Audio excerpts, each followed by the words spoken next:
I had forgotten the stars, burning so strong and long that their light reaches us long after they have died. Isn't that what our lives and our activism should look like?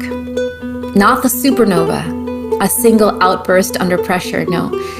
We must be the long burning star, bright and steady, contained and sustained for our energy to reach the next generation long after we die.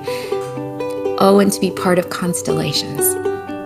Let us see ourselves as part of a larger picture, even if we are like the second star on Orion's belt or the seventh of the seven sisters, for there is no greater gift than to be part of a movement larger than ourselves. And that means that we only need to be responsible for our small patch of sky, our specific area of influence. We need only to shine our particular point of light, long and steady, to become part of stories sown into the heavens.